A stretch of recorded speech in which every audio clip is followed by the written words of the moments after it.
On va parler économie maintenant.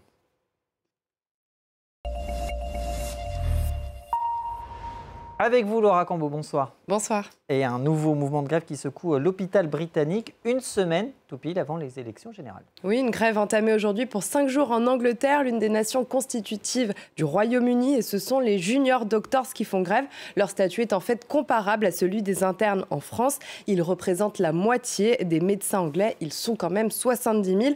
Un objectif de cette grève, obtenir des hausses de salaire compte tenu de la baisse de leur pouvoir d'achat en raison de l'inflation. Écoutez-les. Ces 15 dernières années, les médecins ont vu leur salaire diminuer de plus de 26%. Nous sommes confrontés à une énorme crise de départ des médecins. Si nous ne rémunérons pas les médecins, ils continueront à partir en masse. Ils sont 9 000 à partir chaque année vers d'autres pays.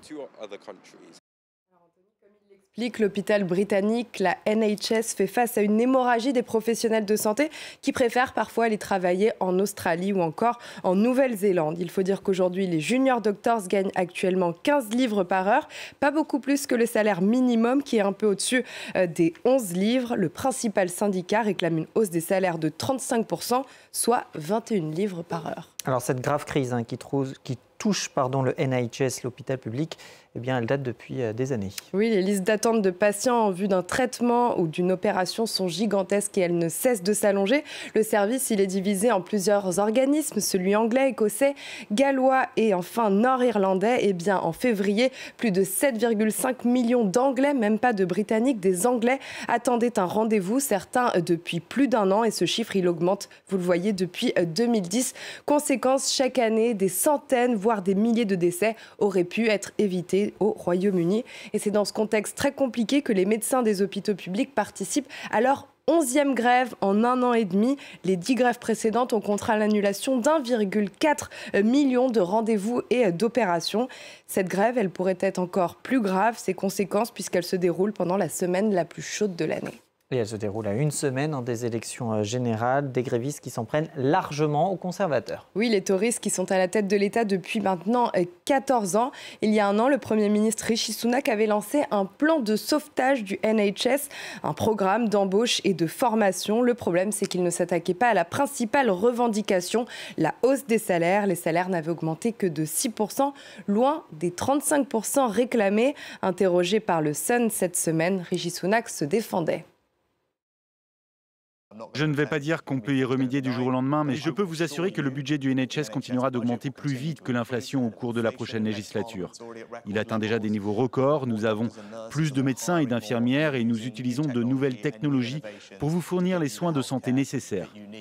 Et à noter qu'il y a 2 mois, le camp des conservateurs a fait face à un départ très embarrassant, celui du docteur Dan Poulter, un député qui, mécontent de la gestion du NHS, est parti et a rejoint les travaillistes. Il y a des travaillistes qui sont largement en tête dans les sondages. Que propose-t-il pour juguler cette crise, cette hémorragie dont vous nous parlez? Eh bien, tout d'abord, celui qui deviendrait ministre de la Santé en cas d'élection du Labour a promis d'ouvrir des négociations dès le lendemain de l'élection si son parti l'emporte. Plus largement, le chef du parti affirme qu'il veut créer de la richesse, de la croissance pour financer les services publics sans avoir pour autant à augmenter les impôts. Sauf que là encore, et c'est bien pour ça que le mouvement de grève a été lancé, il n'y a pas de promesse de Big Bang ni de hausse des salaires. Celui qui était l'ancien chef des travaillistes, Jeremy Corbyn, plus à gauche, s'est exprimé aujourd'hui. Écoutez. J'ai entendu les promesses du Parti travailliste de réduire les listes d'attente, de résoudre les problèmes du NHS, mais à moins qu'il ne se penche sur la question économique fondamentale de dépenser plus d'argent pour le NHS, nous sommes confrontés à un problème.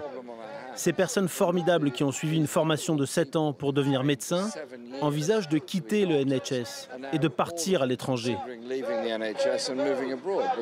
En tout cas, la marge de manœuvre du futur gouvernement, qu'il soit travailliste ou conservateur, sera très limitée. Compliqué d'augmenter les dépenses de l'hôpital public, puisqu'au Royaume-Uni, le ratio d'endettement est au plus haut depuis les années 60. Il frôle aujourd'hui les 100% du PIB. Merci. Laura, avec nous sur ce plateau.